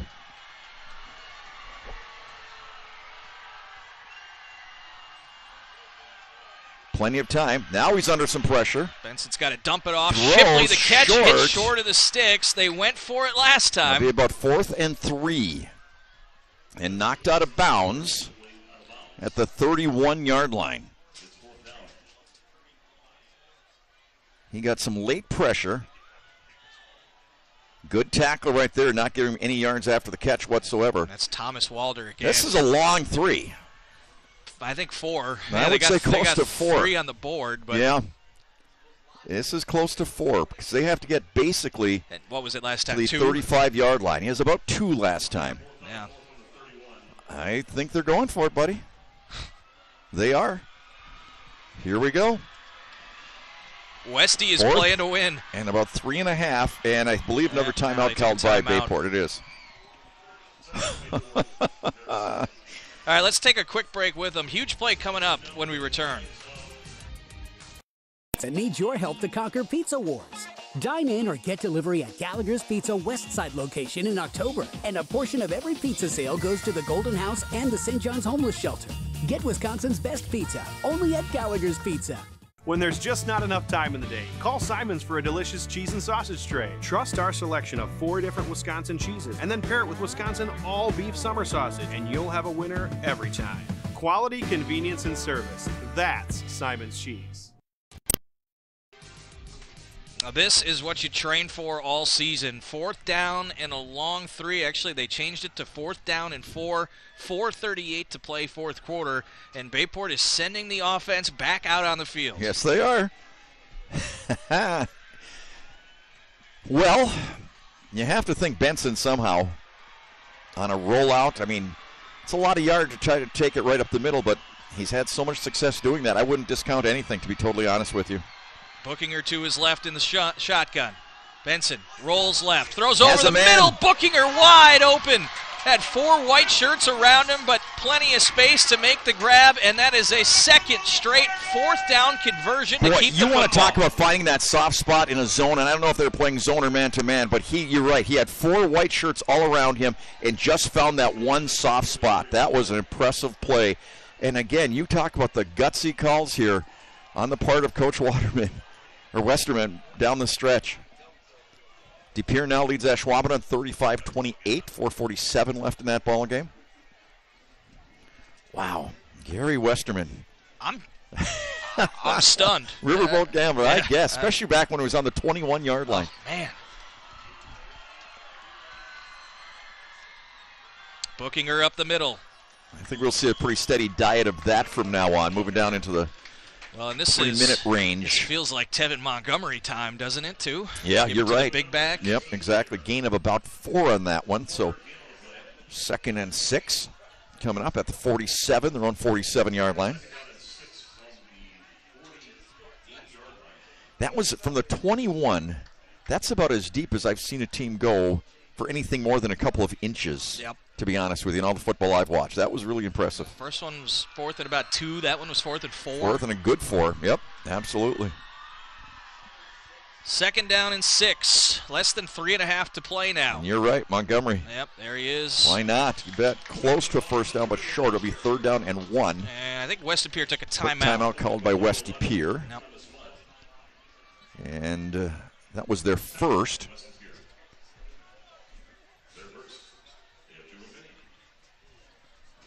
So a 1st down here for Bayport would really put West Pere in a tough situation with the 2 timeouts left. Yep. Moving down. It doesn't win it quite yet, but It gets you pretty close to a win. By the way, go ahead and explain a little bit, if you want, Brendan, about what happens now tonight in regards to across the state of Wisconsin. Because there are some teams, sometimes people, they'll play in Division III all year, whatever, then all of a sudden they're in a different division. I mean, it's a really bizarre night from here on out, isn't it? It's kind of everybody who comes to the state from a different state, when I explain to them how Right. the playoffs work here, is like, what? That's Like, what it is. what? But it's a way of making sure the best 224 teams across the state get in the playoffs. You qualify, and then you are assigned your division. So West Appear's going to be in 2, they know that. Bayport's going to be in 1, they know that. But there are other teams that maybe you're on the borderline between 3 and 4. Your old alma mater used to be that way at times, Luxembourg Casco. Between 2 and 3 they would be. So Menasha. hey, maybe you're surprised and you say, we thought we were going to be in 3. Actually, we're in 4. That gives us a better chance to make a run. Some teams have it the other way.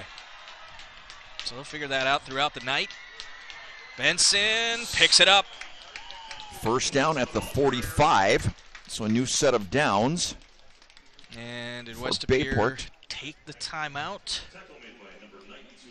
Doesn't look like it. Nope. Not yet, at There's least. a first down.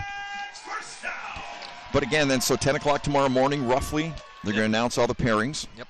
On Bally Sports Wisconsin. First time it's been on TV. Really cool for the kids to see No that question. kind of a Sort of like the selection NCAA show. Selection Sunday, right? Yep. No, that'll be great. Fun to watch. So both these teams are going there. We know that. They're both going to get really high seeds. Bayport, if they finish this off, will, you'd figure, be the #1 seed in Division I. They'll play all their games here at home. Took over from McWanago for that position this year. And McWanago losing last week. That moved Bayport up to the #1 spot in the rankings. Benson. Gain of about 1, and it looks like another timeout called by Westy Pere. So they have 1 immediately, left. with 2:38 left to play. And another thing too, as far as when you head into the playoffs like that, it's kind of interesting where different areas, like Northeast Wisconsin this year with the top 10 rankings, was just amazing. I don't care what bracket you're talking or what division you're talking about. It was incredible how many local teams, especially in 3 and 4, made up that top 10. That Division 4 is going to be something because you've got Freedom, assuming everybody stays there. Right. You've got Freedom, you've got Little Chute, you've got 2 Rivers undefeated. Yep, #1 that's right. scoring team in the state so far this year. They were going down to the wire with Chilton tonight. Good game there. So that Division 4 There's is really going to be something in this area. It's something to see who gets out of that region from this region. And, of course, reseeding was a big topic a few years back, after the rounds, reseed everybody. Yep. Kind of like the NHL playoffs does that. The NFL playoffs does that. As opposed to, like, the NCAA tournament where the 12 seed wins, the 5 seed, Exactly. You are who you are for the duration. So 2nd and 9. They do that at the state tournaments now. They'll reseed you when you get there. And, of course, not in football. Only 2 teams make it. But basketball, they'll reseed. All right, 2nd down and 9 for Benson and the Pirates. 2:38 to play in the 4th quarter of a 1-score winner-take-all game. Benson. Hit in the backfield. And we've got a key 3rd down coming up. West Appear using its final timeout with 2:31 to play. Jacob Breyer coming in that time, number 31. Got in there in a hurry right there, wrapped him up. Actually lost about a yard on that one. So 2nd and 9, 2:31 left to play. Well, and with the way Bayport's been I don't think playing they're on I this don't think drive, they'll punt. I really don't. I don't think they will. Punt and try to pin them back here now that you're at this part of the field? Do you continue to That certainly hasn't been their MO on this drive. Well, and remember, West Appear at the end of the first half got the ball with 45 seconds left, drove all the way down inside the 15 to get a field goal off. If you do get it back, you're going to need more than a field goal here, but Schowald has shown the ability to lead a drive like that. Certainly has. Very impressive. One thing about these two teams, though, too, you talk about, heading towards the playoffs. Is there any team in the state of Wisconsin that's having a tougher game tonight just for the matchup with the last regular season game of a good than these two teams? No matter who they face next week, it's like, I think I've just faced somebody who's good or better than you guys. I talked to Greisen about that earlier this week. He said this is exactly the kind of game you want to go into the playoffs with. Exactly. There are no moral victories, but West Appear being in Division II, playing the top team in Division I, you proved to yourself, hey, we can play with anybody. Exactly. All right, 3rd down and 10. Snap to Benson. Under pressure. Throws it up. Has a chance. For his man, and it is incomplete. No flags. That's Coverage intended deep. for Number 10, Carter Schmidt. Intended for Cole Scouten, who hasn't played at all this season due to a torn ACL. This is his first game back. I believe his first target tonight. And what a key situation. Just not able to bring it in. So 4th and 10 from the Westy Pier 45-yard line. 2:27 left to play. Make your call. I'm punting on 4th and 10. I think so too. Yeah. From here, I agree. It was 4th and 2, no timeouts 4th left. And 4. Bayport right. will use its last Bayport's going to call a timeout. So both teams are out of timeouts. Both teams out of timeouts now. I'd be shocked if they go for it here. Me too. Absolutely. No question about it. What's happened on the last 2 4th downs, 4th and 10 is a different animal.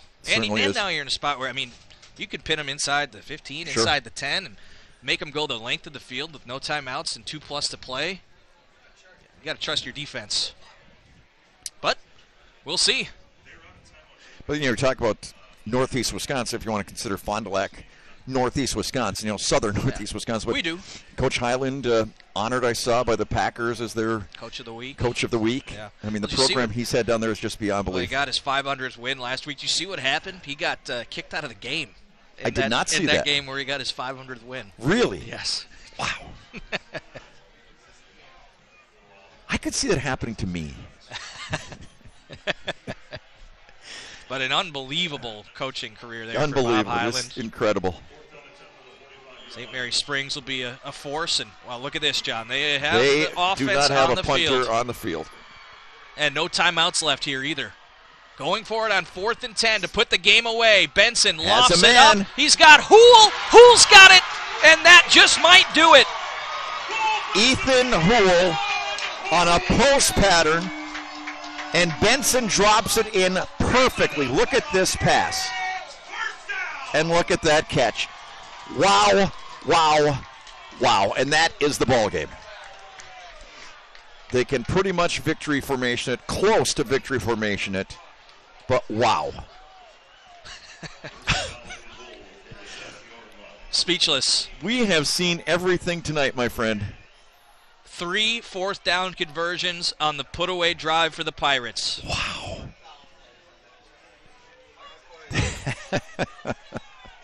That is really something. And now, barring a turnover, this game is over, and Bayport will win the FRCC North again. It's going to ride it out here. First conference title for the Pirates it would be since 2019. Pere got him last year. Redbirds win in the North Division. So really the first since the realignment. Well, you talk about how tough it is to pick up a 4th down anytime, anywhere, any part of the field. To pick up 3 of them with the game bank hanging in the balance is something I've never seen. 4th and 10. Wow. That takes guts. And somehow they saw something in that defense because he was wide open. Yep. I mean, he was wide open. Similar to the one they ran earlier to Scouten, where it just went off his hands. Right. Benson bouncing it back to the far side, and he's wrapped up. So just got to run one more play, and then it's over. Yep. What a ball game. It's been a lot of fun, my friend. It's a blast. We always get good ones when we're paired up. Yeah, we do. We really and truly do. Yeah. Ted will be back in next week. Who knows? Maybe he's watching. I think he is, because I've received some comments from him tonight. Oh, really? Yes. I have not. Yes, I have. Yeah. All positive, I hope. Just ripping you. Well, I don't blame him. You know, Ted. A man who has literally never said a cruel thing in his life. To anyone. Yep. Him and me both. Henson takes the knee, and there it is. The Bayport Pirates, the 2022 FRCC North Division champs. They finish off a perfect 9-0 regular season, and they will, you would think, head into the playoffs as the #1 overall seed in Division I. And Westy Pier, I salute you. You are one heck of a football team. You guys got gravel in your guts, I'll tell you that. This is going to be fun watching these two teams in the playoffs. These are both teams that I don't think we've seen the last of so far this year. Two teams that have their sights set on a run to Camp Randall, and they've both got, based on what we saw tonight, a great chance. Again, no moral victories, but like we talked about earlier, West Superior proved to themselves, hey, we can play with the #1 team in Division I. And I think all the other Division II teams around the state just noticed that. Hey, we'll take a quick break. We'll come back to wrap it up on the other side. Bayport a 34-27 winner here at home. We are back at Bayport. The Pirates winners tonight, 34-27. You want to talk about gutsy coaching, trusting your players. Gary Westerman going forward on 3 4th downs. They converted all of them to win it. They certainly did in that last drive. That was just unbelievable. All 3 times I said, well, they won't. No. You're only 21-yard line when you're only leading by 7. Never happened. They did it. Chris Greisen, late in that first half, I thought they would sit on the football. No way. They drive down, got that 3-point, or got the field goal. And I'll tell you what, I thought that carried into the second half. I thought they had a great start to that second half. They forced the turnover when they had to. There were a couple of times where it looked like Bayport was, okay, one more score in this one is, let's be honest, and they didn't do it. They found a way. They were just so resilient. This was just a great high school football game. How many penalties? Were there any penalties? I can barely think of a penalty. There was a delay of game. A delay of game or something. I mean, just a clean football game. Well coached by both guys, creative. You know what? Put this one on a on a shelf someplace and pull it out once in a while if you want to see a really great high school football game. Yeah, it's the kind of game that reminds you how fun football can be. No question Back about and it. Forth, momentum swings. West Superior never led in this game. No. They tied it on one occasion. And down by 14 twice. Never kept went coming away. back. Yep. No, that was fun. They definitely didn't lose. They got beat. Yeah, absolutely. Credit to Bayport for that. Playoffs coming up, as we've mentioned. They'll release the brackets tomorrow morning at 10 a.m. Bayport will for sure be a 1 seed now, only undefeated team left in Division I. You would think West Superior is probably on that same track as well, but we'll see what the brackets say tomorrow morning. That's fun. That's always fun when those brackets come out. Yep. Absolutely. And, hey, we'll be back with another Sports Showdown game next week throughout the playoffs. Not sure, of course, where we'll be yet with the brackets yet to be released. Ted will be back. I enjoyed my time here. Maybe. What better game for we'll it? talk. All right. We'll see. Promotion Cup? No, I'm never stepping on Teddy's toes. Cooper Russ down in Dallas. Sure. Is it still Dak's job? Exactly. Yeah. Think about it. Yeah, I would never step on Teddy's toes like that. He'll be back with you next week. Had a blast, though, working with you. Always fun talking with you. Always a great time. So this was fun. For great our job entire by the crew. Yeah, great job. Great job by the crew. For all of them, for John Mino, I'm Brandon Kinnard saying good night from Bayport, where the Pirates win it 34-27. Tonight's game on TV 32 is brought to you by Ellen Health, elite care for everybody. Gallagher's Pizza, Italian food, Irish spirit. McMahon's of Luxembourg, where the best home for our furniture is yours. Cobeson Buses, family pride in every ride. North Star Dental Group, changing your life by changing your smile. Lamers, the passenger professionals. Gandred on West Mason, one low price, always. Witt Family Auto, from our lot to yours. And Simon's Specialty Cheese. Experience the best of Wisconsin at Simon's Cheese.